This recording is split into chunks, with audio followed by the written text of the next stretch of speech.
Dear students, Assalamu alaikum. Today our topic is towns, traders and craft person from 7th class social science. तो बच्चों कल हमने यहाँ तक पढ़ा था, वहीं से इसको कंटिन्यू कर रहे हैं। तो आगे इस तरह से यूजुअली ए समानता आर इन लेटर टाइम्स ए ज़मींदार built A fortified palace in are near these towns. कहते हैं अक्सर ये समांतरा जो इनको क्या कहते हैं ज़मींदार, तो ये बनाते थे वहाँ पे महल कस्बे के नज़दीक।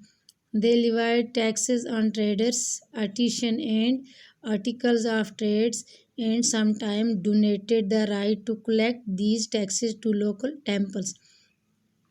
तो ये क्या करते थे, टैक्स लेते थे इन्हीं लोगों से, तो आगे इनको राइट देते थे टैक्स जमा करने के लिए, किसके लिए, टेम्पल्स बनाने के लिए, which had been built by themselves or by rich merchant.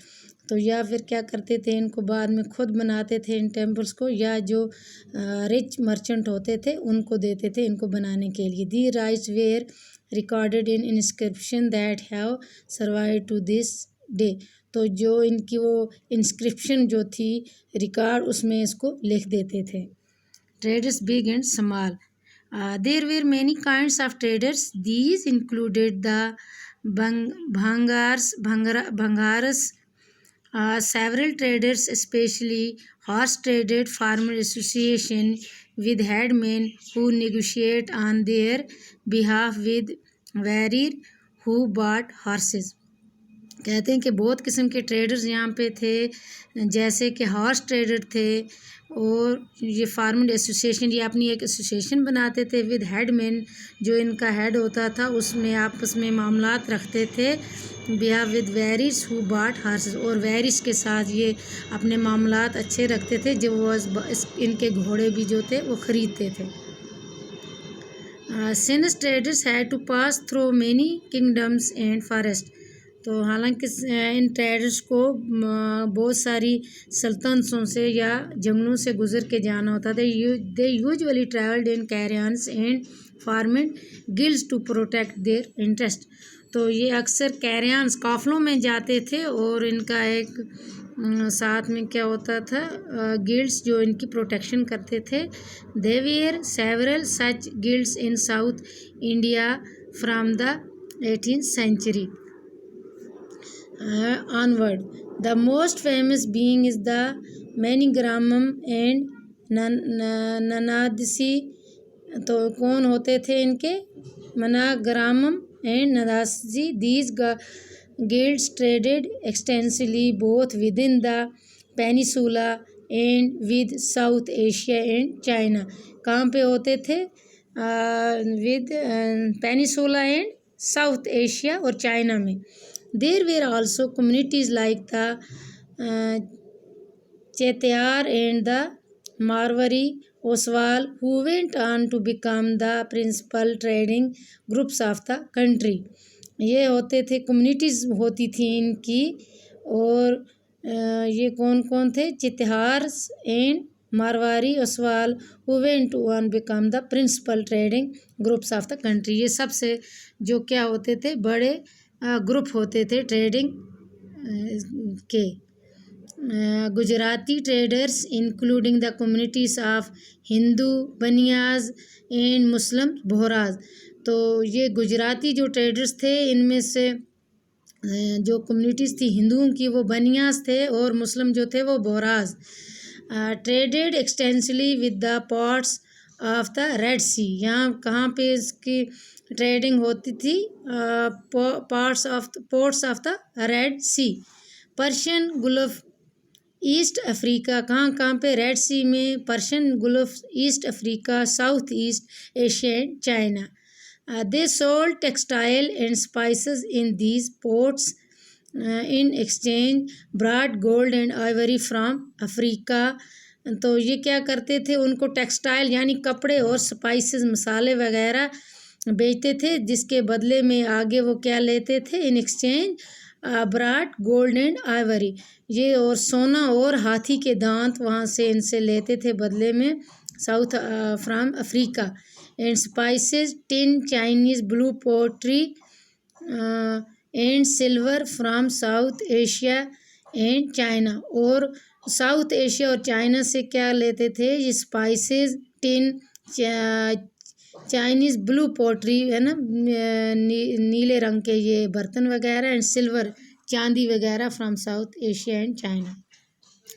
The town on the west coast were home to Arabs. ये जो कस्बे थे वेस्ट कोस्ट के, ये किस किस के लिए रहने की जगह थी, Arabs, Persian, Chinese, Jewish and Syrian Christian traders, ये यहाँ पे रहते थे। Indian spices and cloth sold in the Red Sea ports were purchased by Italian traders and eventually reached European market. तो ये जो ट्रेड होती थी इंडिया की रेड सी पोर्ट पे, वहाँ पे इनको कौन कौन परचेज़ करता था, इटालियन ट्रेडर्स और यूरोपियन मार्केट में इनकी बाद में जाके यूरोपियन मार्केट में इनको बेचते थे। फेचिंग वेरी हाई प्रॉफिट, जिसका इनको बहुत ज़्यादा फ़ायदा होता था। Spices grow in tropical climate, pepper, cinnamon, nutmeg, dried ginger, ये मसाले जो कहाँ पे होते थे, ट्रॉपिकल क्लाइमेट में, जैसे ये काली मिर्चें, जिंजर वगैरह, साइमोन, तो ये वहाँ पे होते थे। Became an important part of European cooking, तो यूरोप के खाना बनाने में इनका एक अहम रोल होता था। And cotton cloth was very attractive, और ये कॉटन के कपड़े पहनते थे जो ज़्यादा ही अट्रैक्टिव होते थे। This eventually drew European traders to India, तो इसने बिलाखिर ये जो थे इसी ने यूरोपियन ट्रेडर्स को कहाँ पे पहुँचाया, इंडिया में। We will shortly read about how this change the face of trading and town crafts in town. The crafts person of Bidar were so famed for their inlay work in copper and silver that it came to be called Bidri. तो ये जो बिदार क्या होते थे, ये इनले work, ये काम करते थे किस किस का, कॉपर तांबे का और सिल्वर चांदी का, that it came to be called Bidri, इसी वजह से इनको क्या कहते थे, बिदरी।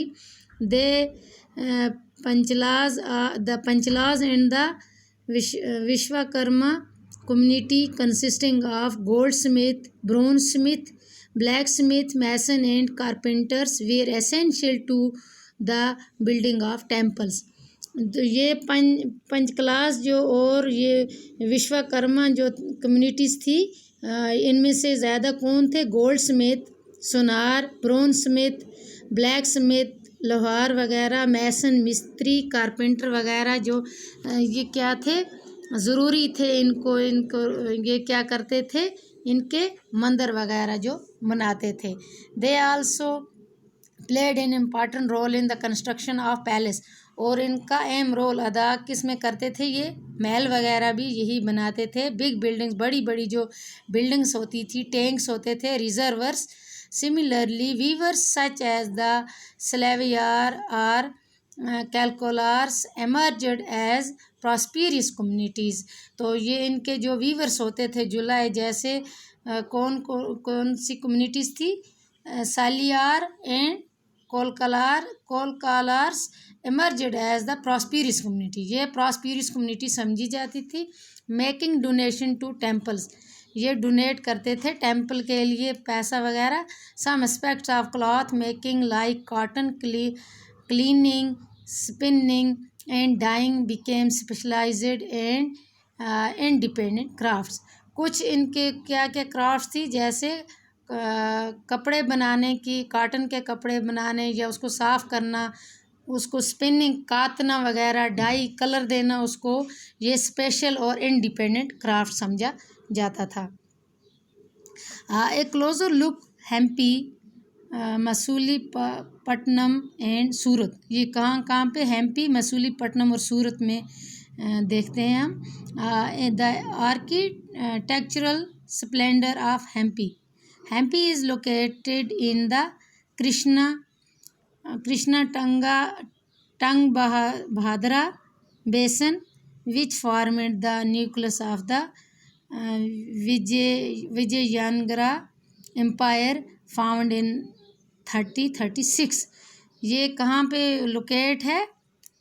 टंगाभद्रा बेसन में।